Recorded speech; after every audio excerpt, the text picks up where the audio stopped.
Hi there, welcome.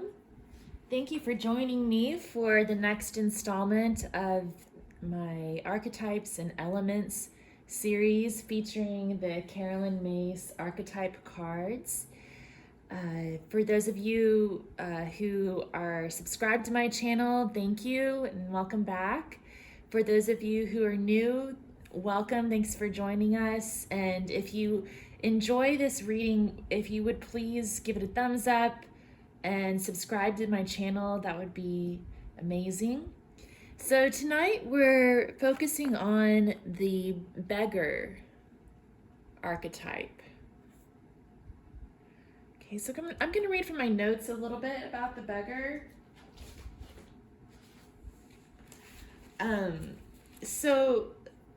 The Beggar archetype can manifest, for example, as a homeless person or an indigent person.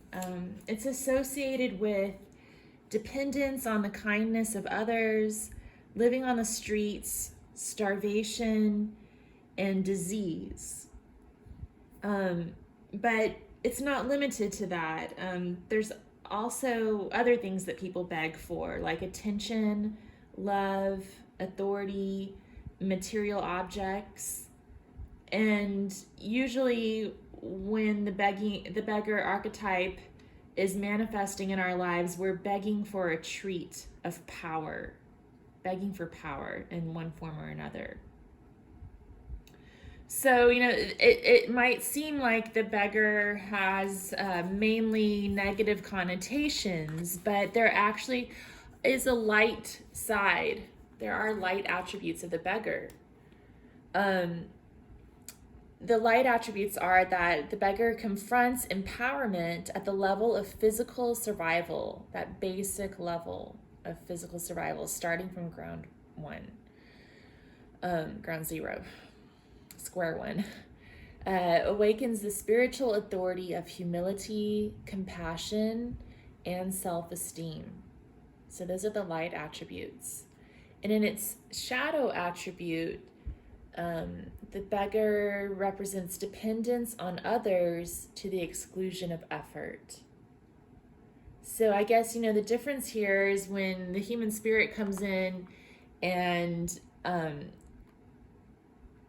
fights for power, starting from that base level of just needing to survive, you can awaken those spiritual qualities. But if the beggar just gives up and throws up their hand and doesn't even try, they're living in that shadow attribute.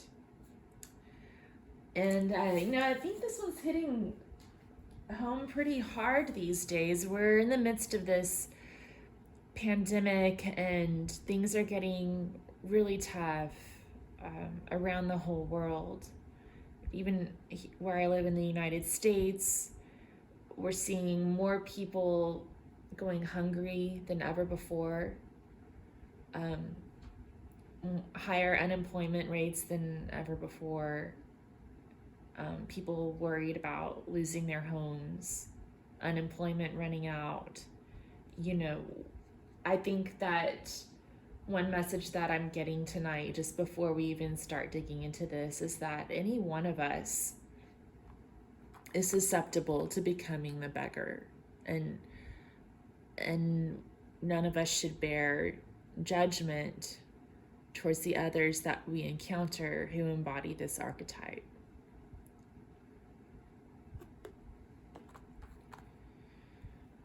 Okay, so let's go ahead and dig into the reading. For those of you who are new, I'm just going to give a brief summary, but you might want to check out my introduction video that kind of explains in a little more depth how these readings work. But basically what I've done is I have split up all of my decks into piles representing the 4 elements. I just realized I didn't do that with all my decks. I still have a few more I'm going to do right now on camera.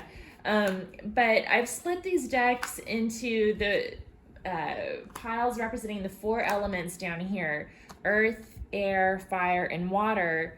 So we're going to look at the cards that came up from each suit, from each deck, to kind of see how this beggar archetype might manifest in different aspects of our lives.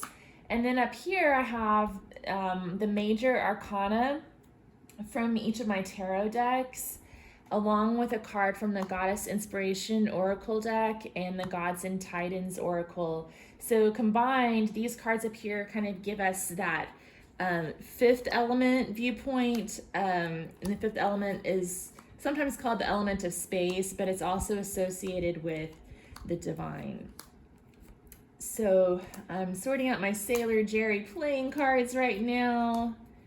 I'll probably just do a live shuffle of each of these since I forgot to pre-shuffle them. It takes a long time to split these decks up and shuffle them out, so that's why I usually, at least with the 4 elements at the bottom, I usually pre-shuffle those off camera just to save some time. But for some reason, I forgot these tonight. Okay.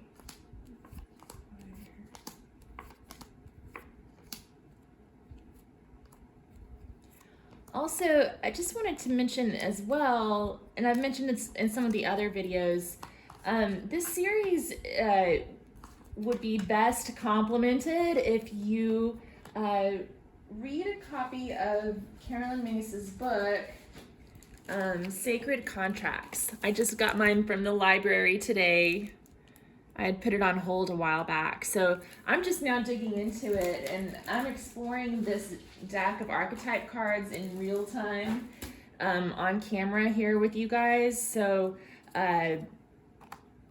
we're exploring it together.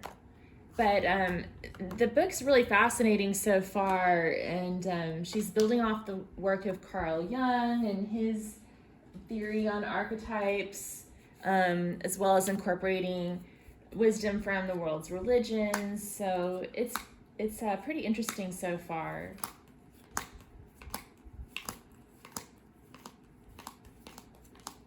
Right now I'm sorting out my archetype, I'm sorting out my cards from the Working with the 4 Elements deck.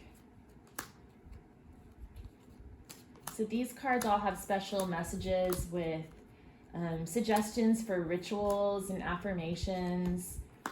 A lot of the cards feature angels, spirits, fairies, that sort of thing.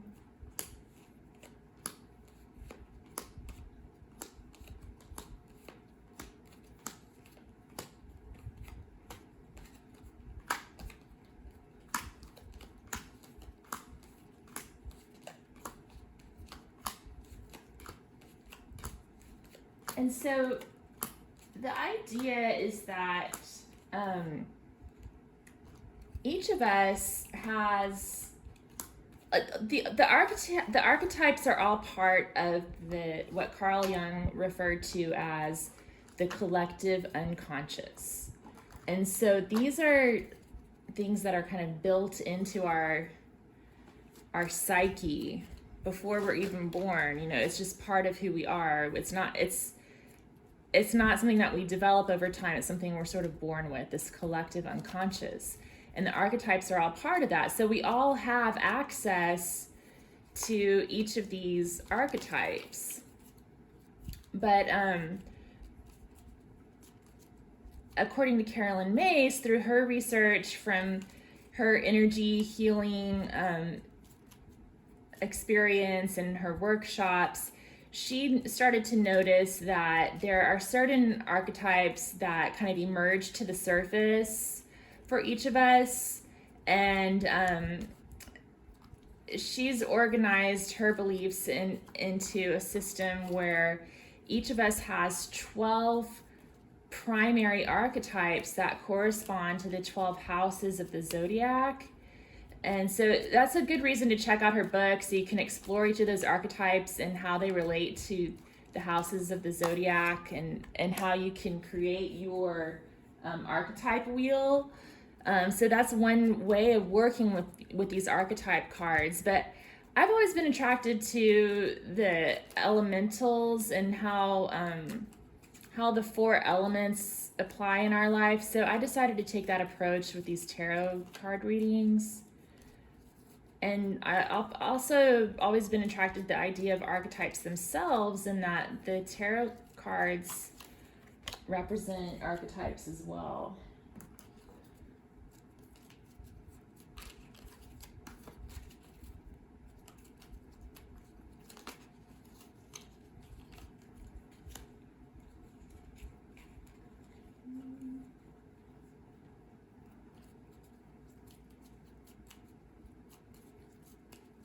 See, it takes a while here.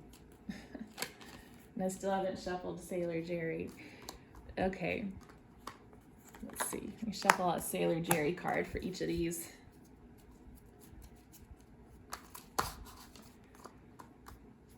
I love my Sailor Jerry playing cards, and you guys will probably think I'm nuts, but I honestly feel like sometimes Sailor Jerry himself speaks to me through these cards. I don't know, his voice seems to come through. It's like a different voice than I get with the rest of my cards, in that he's very direct. And even though Sailor Jerry always had a reputation for not necessarily being a saint, I think deep down he had a heart of gold, because he's kind of sweet too, although it's tough love. Okay, let's see here.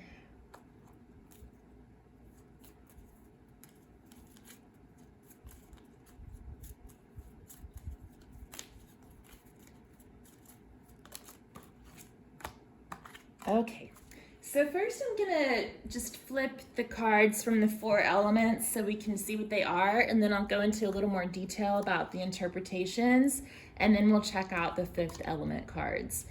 So for the element of earth, we have card number 2, Sunflower Queen.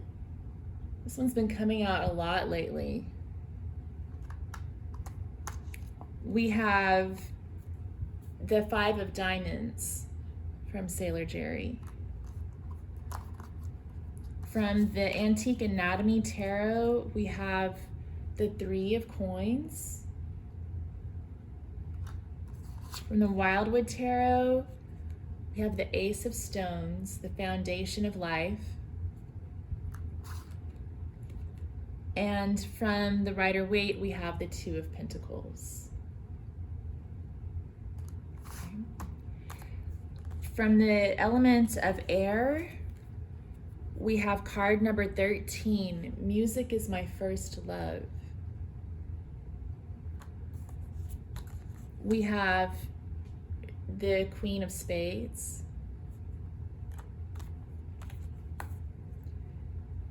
We have the 3 of Blades. We have the 10 of Arrows, Instruction. Oh, and the 3 of Swords again.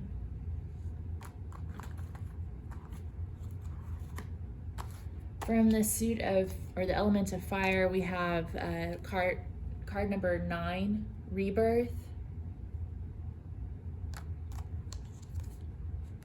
We have the 6 of Clubs. We have the 10 of Rods. We have the 8 of Bows, Hearthfire.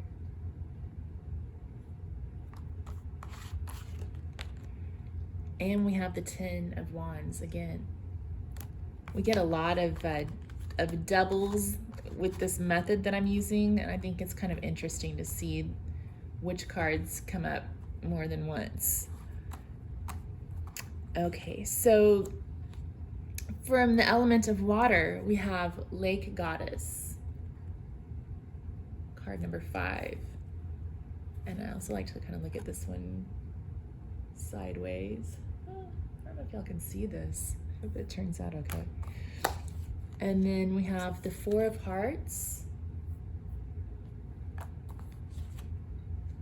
the King of Elixirs, Calming Tonic,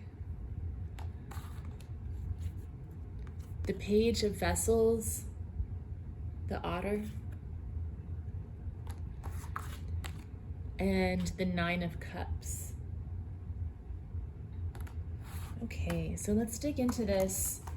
Going back to the element of earth. You know, it's really interesting. Oh, I guess we're missing the 4. We have ace, 2, 3, and then we go to the 5. So with the ace of stones, the foundation of life, I think this is referring back to what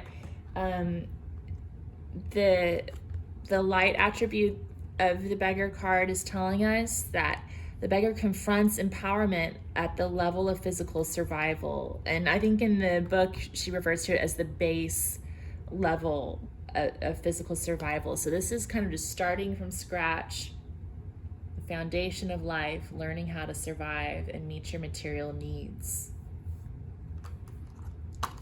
And with the 2 of Cups, it's like taking that next step, choosing what to do, what kind of financial decisions to make.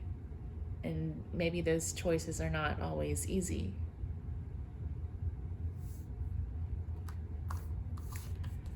And then the 3 of Coins is usually about teamwork and coming together. It can also be about creativity.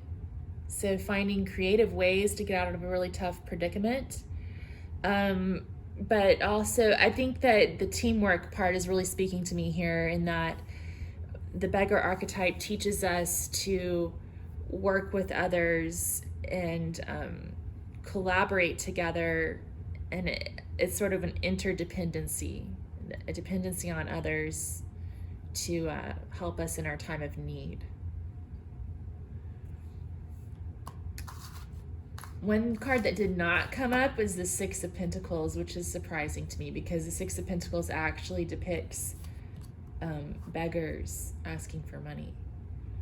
But the 5 of Pentacles is also showing, in the traditional Rider-Waite, it shows an indigent couple standing in the snow with threadbare clothing. So the 5 of Pentacles is about losing it all.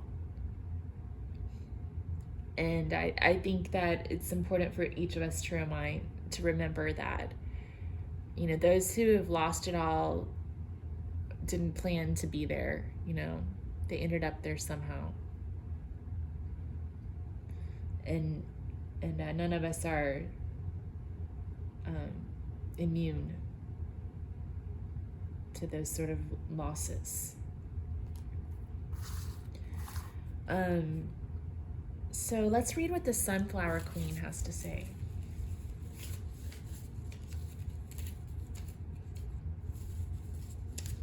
Number 2 of Earth.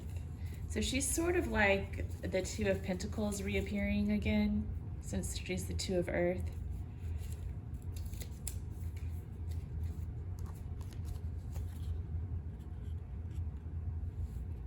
The beauty of her aura is flowing in every direction. She is very rarely seen, endlessly carrying out her duties. She is very much connected to the geometric angel who builds form, all the time receiving and distributing her power to crops.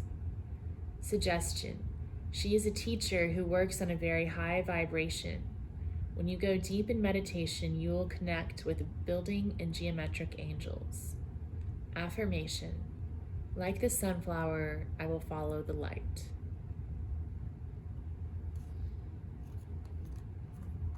Okay.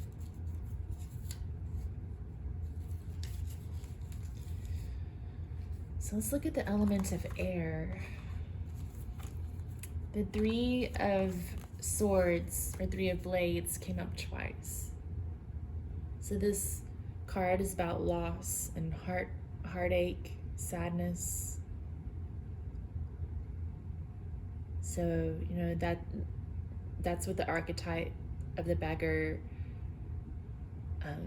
teaches us about loss and longing and needing, and the sadness that brings into our lives. And then the 10 of Arrows from the Wildwood deck popped up, and that's about instruction and lessons that are learned the hard way.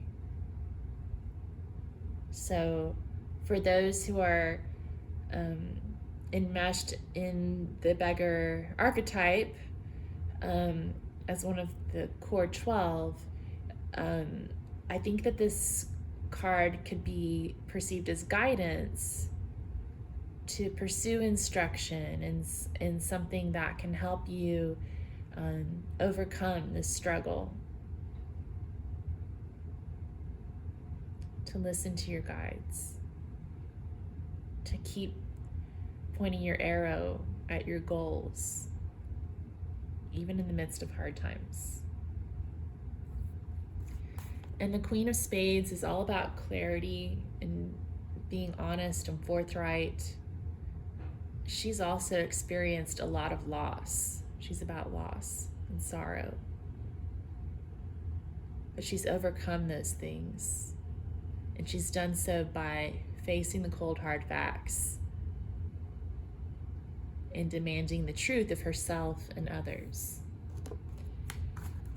So, music is my first love. It's interesting that that popped up. Let's see. What does the book say about that one?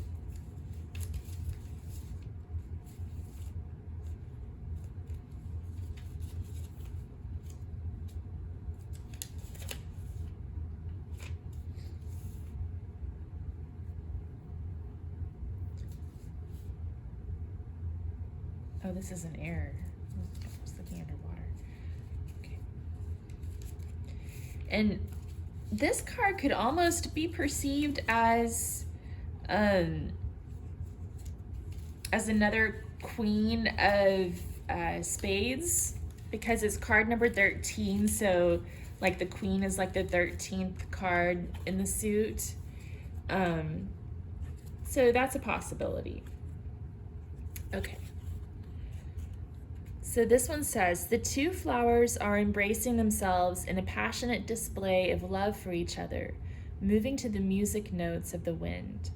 The fairies, with their wonderful carefree way of life, their worries flowing on the wind currents, to be carried to the angel world, to be dissolved in the cosmos. Suggestion: let go of your anxieties, playing music when you meditate. This can help you harmonize with the spirit world. Affirmation: music will be my first love. So I'm just gonna say, this reminds me of an experience I had a couple of months ago. The pandemic's been in full swing for a while now, and I needed to make a trip downtown, and as I was walking down one of the streets in my city, there was a big group of homeless people around there. Now I'm trying to think if this is after the pandemic. It might have been actually around Christmas time. And they were all making music. There's one man who stands on the corner and sings all day, and then there was another guy across the street who was playing the drums on a bucket, and I don't know. That's what's coming to my mind right now with that card coming up. Okay, so let's move on to the suit of fire.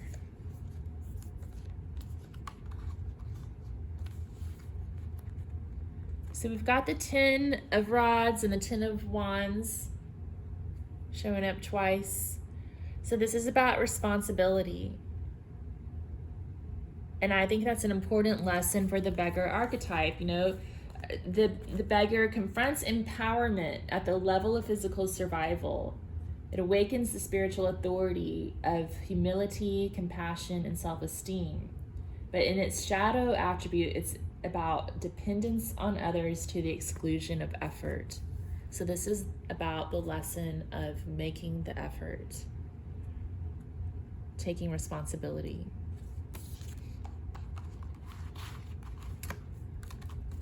And then we have the 6 of clubs, which is about victory. So triumph over some of the greatest trials that human beings face. Triumph over physical survival. And then the Eight of Bows is about hearth fire, about companionship, working together. I'm going to read from the book a little bit about that one. Let's see if there's any extra messages.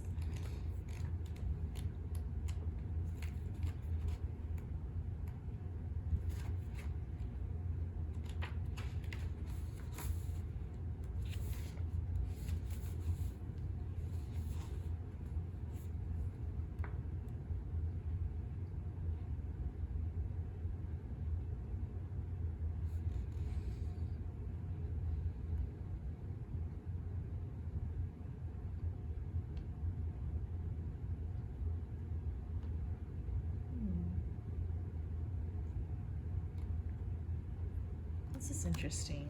Okay. So it says, a hearth fire gives warmth and light in the deep midwinter. Warmth of life, love, and friendship are shared generously. There is a sincere desire for celebration, security, and harmony shared with companions and kindred spirits. This also leads to the attainment of innermost peace and the feelings of personal well-being and achievement.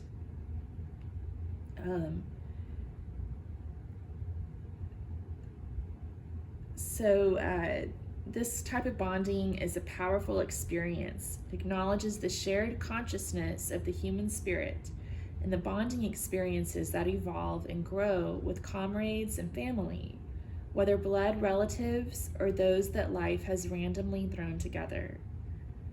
We celebrate the fact that we endure, survive, thrive, and grow with the support and companionship of our chosen tribe. It is a time to be thankful and to express and receive love. It is also an emotional state of being that says, I revere the fire that forged these relationships, and I give thanks for the love that endures through life. Wow.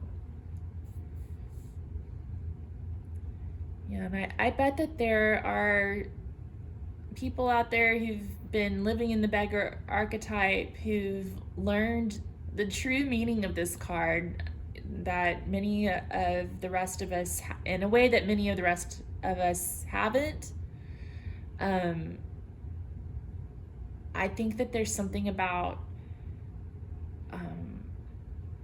being in that base level of physical survival. When you don't have anything else, you still have each other, and that's when you find out what that true meaning is of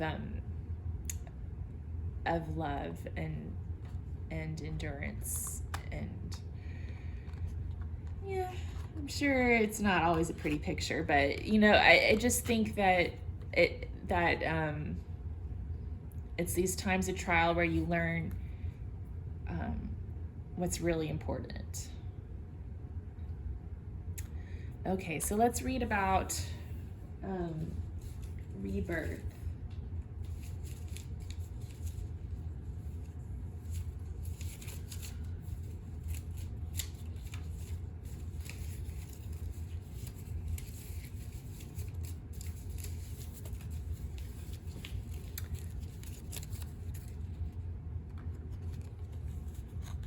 So, rebirth is the card for new beginnings. The fairy is unfolding her new red and yellow wings into the sunlight, just like the petals on the roses. Butterflies around the fairy are symbols of transformation, to take that great leap forward and allow new movement in our lives. Suggestion: it is important in our lives to let go of the old and move into new pastures. Affirmation: I will walk and breathe in the healing light. Well, that's beautiful. And I think that's the prayer that each of us pray for those who are in need and needing to rise up off of the streets, to transform, to have a new beginning, to rise from the ashes.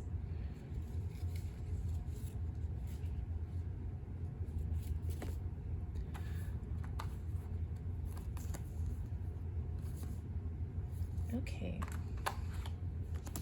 So for the element of water, we have the Nine of Cups, which is about contentment, getting your wish. So to me, this is about keeping your eyes on the prize, you know, kind of that law of attraction type of thing. Faking it till you make it, and just being content with what you've got.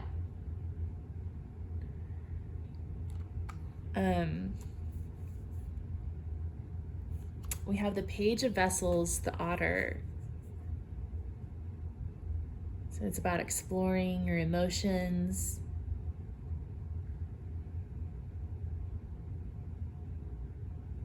I'm going to look in the book to see if there's any more information on that stands out. And then we have the King of Elixirs, the Calming Tonic. So I think that's it. For one thing, the King of Elixirs is very benevolent and generous and kind. So on one hand, I'm thinking this is representing the kindness of strangers. And then also just about trying to stay calm and manage your emotions, maybe meditate and take care of yourself in the best way that you can, given your circumstances. And then there's the Four of Hearts. So this can represent a few different things. And I guess what's coming to my mind right now is apathy. So this is sort of coming out to represent that shadow side where you're not making any effort to pull yourself out of the situation. You're just waiting for people to hand you things. This is sort of a warning against that, to take a more active role in your survival. I'm going to read about the Page of Vessels really quickly.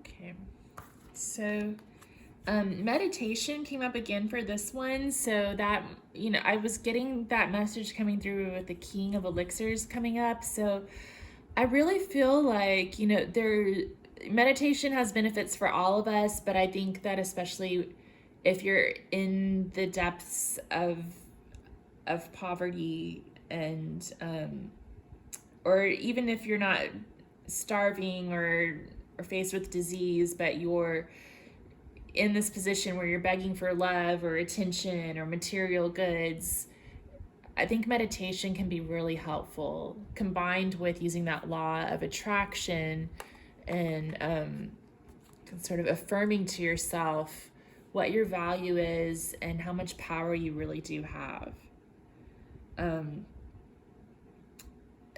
This can also represent contemplating things with a considerate heart, learning trust, and serving with love. It can refer to meditation, forgiveness, a blessing, stories that support the soul, conflict resolution, and some questions to ask yourself.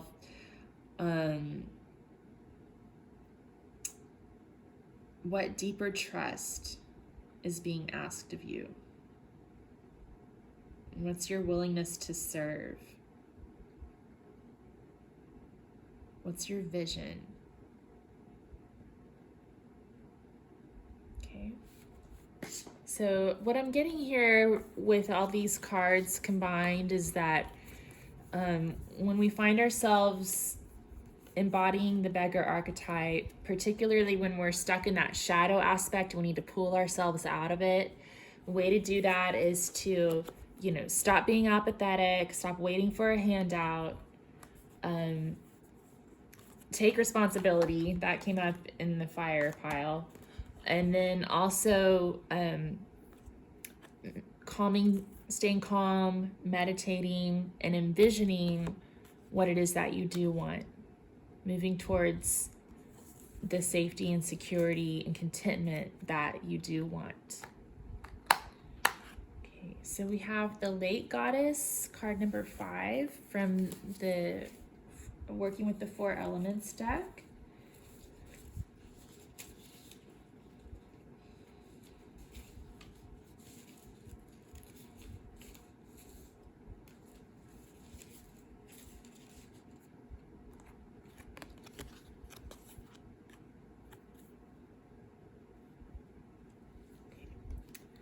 By contacting the lake goddess in meditating or by water can help bring back clarity and understanding into our lives. She works deep under the water, looking after the pearl beds, so she helps us go deep within ourselves to bring back the calm to the storms that come into our lives. She will help you find the pearls that are closely guarded in the oyster. The pearls of wisdom are in us all. The card can help you enter her world. Suggestion: go into the stillness. There you will find the pearls shining bright. Affirmation: like the moon, my pearls will shine bright. Wow, so another message about meditation and staying calm. When I'm teaching my yoga classes, a lot of times when we do our final meditation, at the end of class, I'll offer sort of a guided meditation where you picture that the mind is a lake, and at the surface of the lake, there's a lot of activity. There's boats, there's waterfowl, there's swimmers churning up the water. But deep down below the surface, there's a still place. And so in meditation, it's like our thoughts are happening at the surface of our mind. We can't stop them from happening. They're still going to be there, and they may be turbulent at times. But deep down, there's a still place. And in meditation, we go to that still place and we just observe the activity above. So that could be a message for somebody. Okay.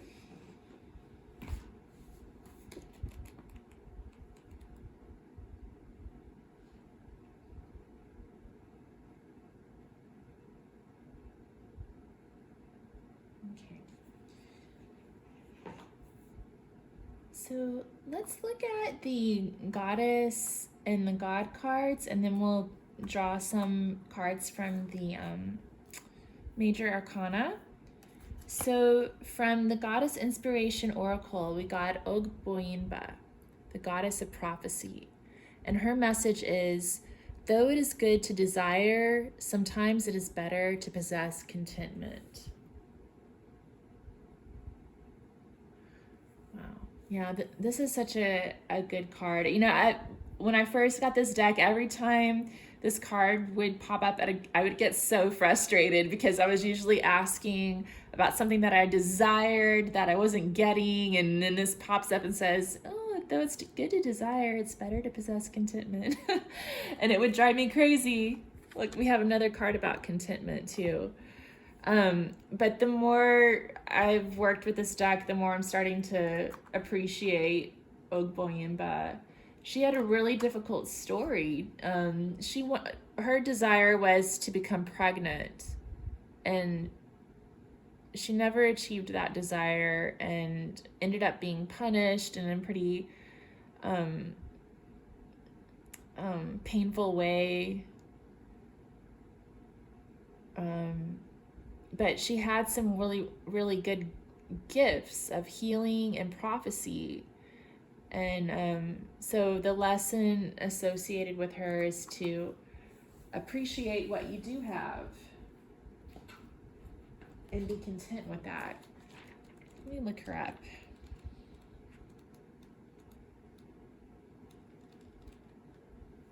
And again, I think that ties in with this law of attraction, in that, you know, if you're constantly focusing on what your lack and what you don't have, you're going to stay in that vibration. So the key is to focus on what you're wanting to attract into your life.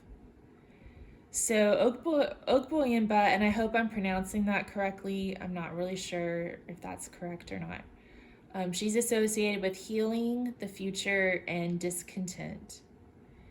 Ogboyimba was the daughter of Woyingi, the Nigerian mother goddess. Though Ogboyimba possessed magical abilities that enabled her to heal the sick and predict the future, she was not content. Ogboyimba yearned to become pregnant, a power she did not possess. Even though she passed through 7 kingdoms and risked death to gain this ability, the goddess remained childless. The story of Ogboyimba reminds us of the power of contentment. Despite the many gifts the goddess possessed, she was unable to find happiness within herself. If we spend all our time seeking our desires, we neglect to appreciate all we have now. And to me, I think this is particularly poignant for those of us who are experiencing the beggar archetype through the lens of someone who is begging for attention or love, or a child, or something more material, you know, not just physical survival. You know, if you have food in your belly and a roof over your head, that's something to be really thankful for. Okay, so let's move on. By the way, you might want to Google some of the gods and goddesses that come up here, because, you know, they have lots of different myths associated with them. So there may be more messages that come up for you. So for the Gods and Titans Oracle, we got Eros, love. That's interesting. I wonder why he came up. Okay, let's see what his message is.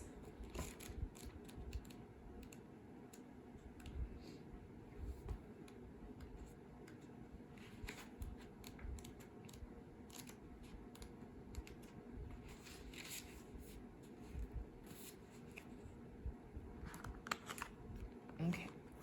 It says, step out of chaos and allow love to direct all. A new love liberates your mind, body, and soul.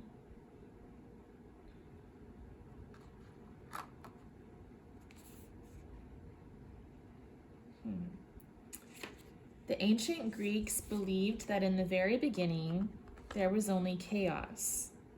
The universe was but a primordial slush.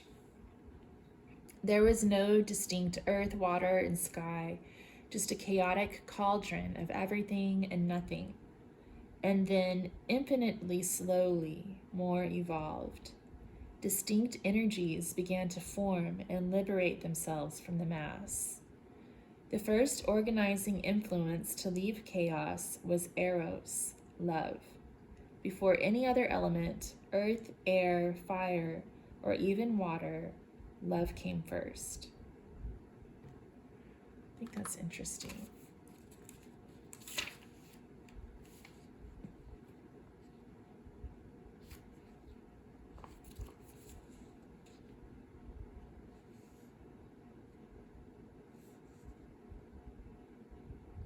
Call upon Eros when you wish to step out of your own personal chaos and organize your life with love. This mighty God will help bring love, build trust in existing relationships, and if you are willing, open a heart damaged by love lost. With love must come forgiveness. And this is hard to do when confounded by love's extreme emotions. In his form as Eleutherios, the liberator, Eros helps free you from negative beliefs about current and past relationships. I also kind of want to read about his shadow side, because I think in the shadow side, Eros can kind of represent that beggar archetype for those who are begging for love. So from the outside, it's easy to see the downsides of being addicted to love. But from the inside, the thrill of the chase, the excitement of being close to someone, the rush of adrenaline can all combine to form a powerful addiction. Love is a wonderful thing, but too much addictive love is not. While love can be liberating, it can also cage us. We may feel tempted to misuse the hold we have over others in love relationships. We may feel as if we are caged, creating a dependency on the other person. We have to be sure we are truly aligned with ourselves in our highest form when dealing with love.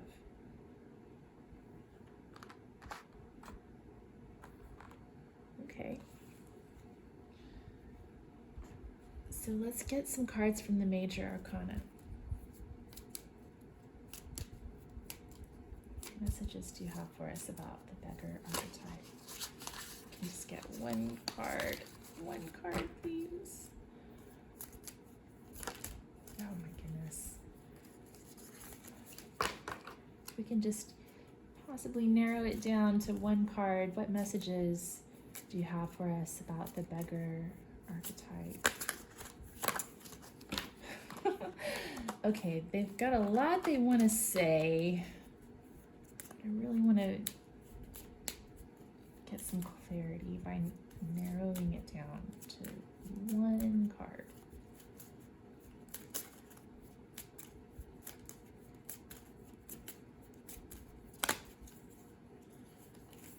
Okay, we have the Emperor.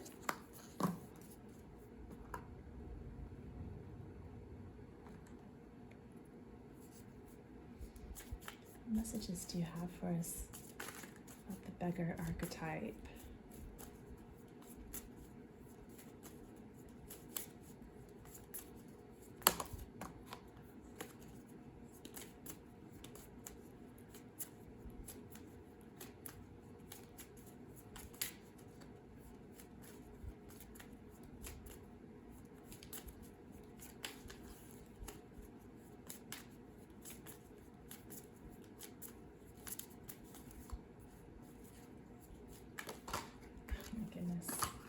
The Lover's card keeps trying to pop up, but I just want to be really clear and get one card.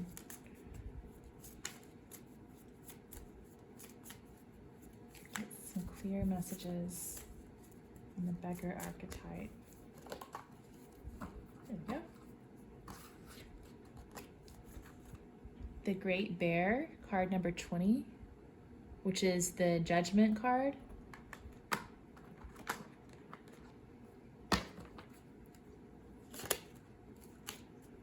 What messages do you have for us on the Beggar Archetype? And the World. Okay, so we have the Emperor, the World, and the Great Bear. Per Judgment in the World.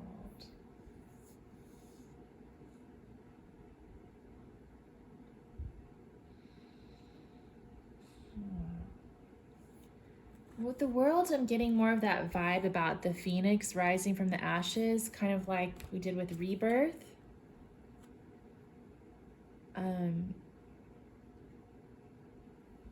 And also, victory over difficult circumstances with the laurel wreath here.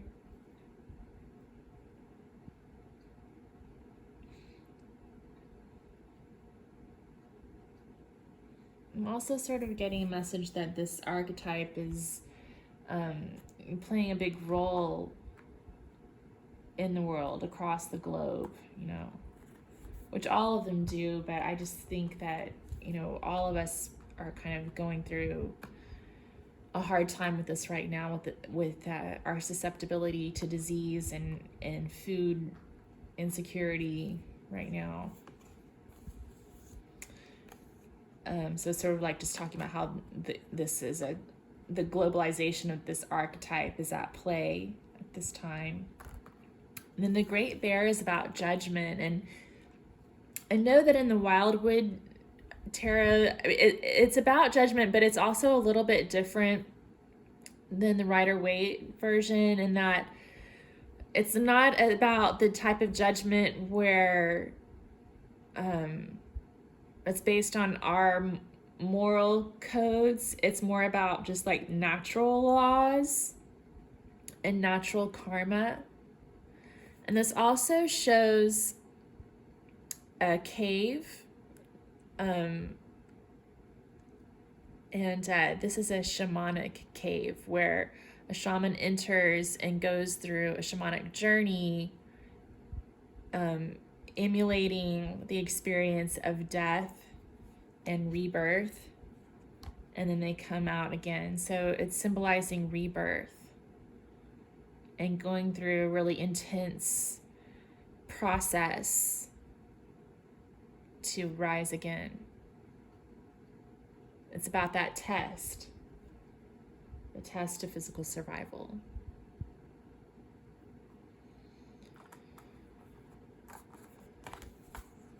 And then we have the Emperor, card number 4. So the Emperor is about stability and security. I wonder what else the book says about the Emperor.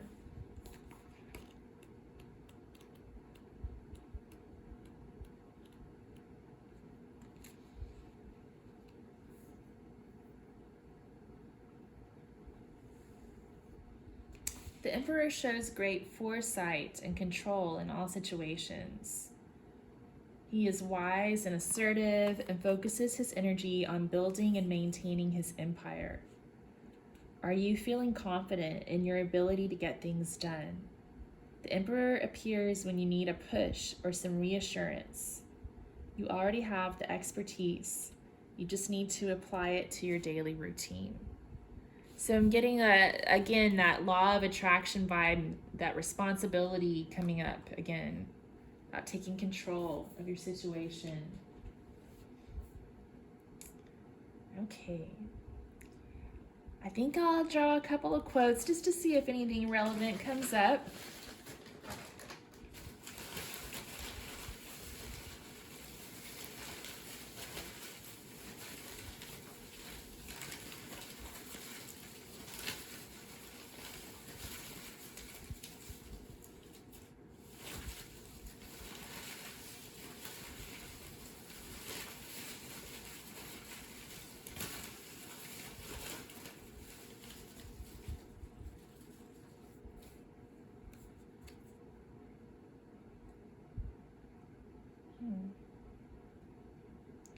Well, it's about love. People fall in love for mysterious reasons.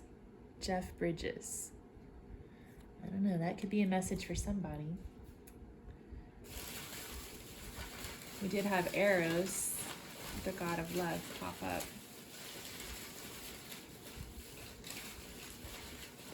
What messages do we have about the Beggar Archetype?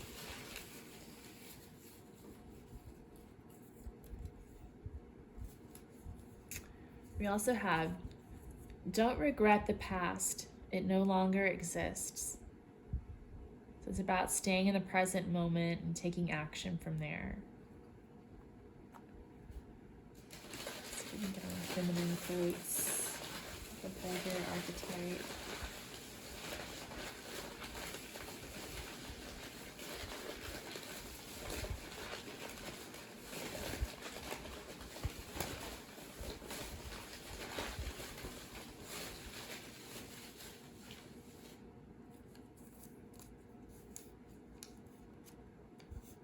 Okay, There is a special place in hell for women who do not help other women. Madeleine Albright. Wow, that's a strong message. It's telling us to help each other, and women in particular.